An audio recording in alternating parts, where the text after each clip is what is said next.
धुंध और धूप, एक घर की कहानी जहाँ छुपा है अधूरा हुनर और जहाँ हर सुबह एक नई जंग है।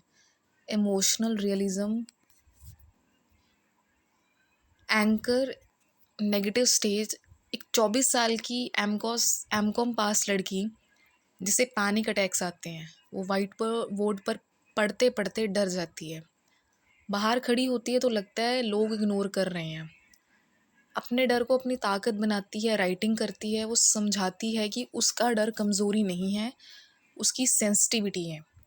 वो पढ़ाई भी कर रही है और घर के सच को भी लिखती है। The silent fighter, practical engineer, cook. रोज़ सुबह ब्रीदिंग प्रॉब्लम के बाद भी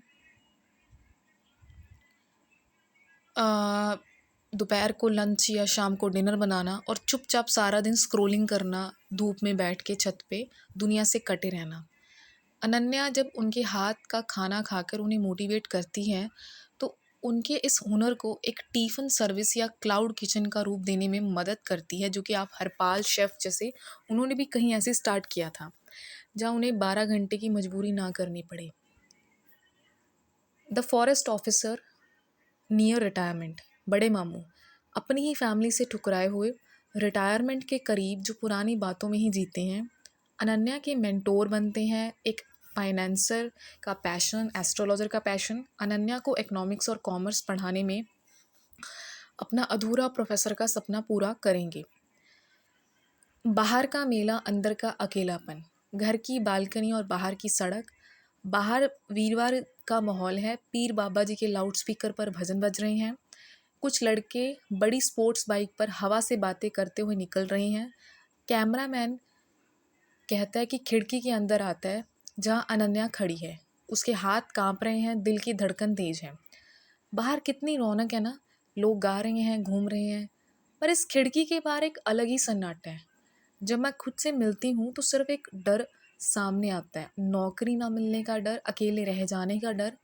लोग कहते हैं कि मैं नाटक कर रही हूँ, काश वो मेरे इस कांपते हुए दिल को सुन पाते। मोबाइल की स्क्रीन और दबी हुई खांसी।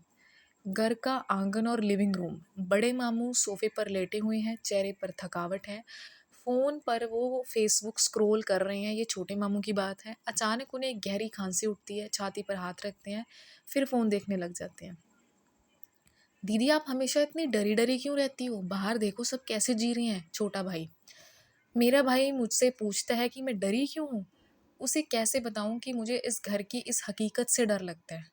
मामू को सांस लेने में तकलीफ़ है, दूसरे पैनिक अटैक, एंग्जाइटी का काम कर रहे हैं, पर वो कल फिर काम पर जाएंगे क्योंकि घर में बीमारी से बड़ा डर एक दिन की सैलरी कटने का है। यहाँ हर कोई किसी न किसी एस्केपिज्म में जी रहा है। द वाइट बोर्ड के सामने अनन्या उठती है, अपने आंसू पोंछती है और मारकर उठाती है। छोटे मामू और बड़े मामू को एक साथ कमरे में बुलाती है। मामू, आप अपनी उम्र और रिटायरमेंट की वजह से नहीं रुकते, तो बड़े मामू आप सिर्फ मजबूरी में अपनी सेहत खराब नहीं कर सकते। हमारे पास टैलेंट है, मुझे पढ़ाओ और मैं प्रोफेसर बनूंगी। आपकी पहली सैलरी से आपका इलाज होगा और हम मिलकर एक ऐसी कहानी लिखेंगे, एक ऐसी घुटन से बाहर निकलेंगे। दोनों मामू अनन्या को देखते हैं, बड़े मामू का फ़ोन बंद हो जाता है और छोटे मामू की आंखों में एक नई चमक आती है। बैकग्राउंड में एक एक्सपीरियंस और इमोशनल म्यूज़िक बजता है। लोग समझेंगे कि जो बच्चे डरे हुए रहते हैं उनके अंदर कितनी बड़ी लड़ाई चल रही है। एक दिन सैलरी कटने का जो डर है वो करोड़ों परिवारों का सच है।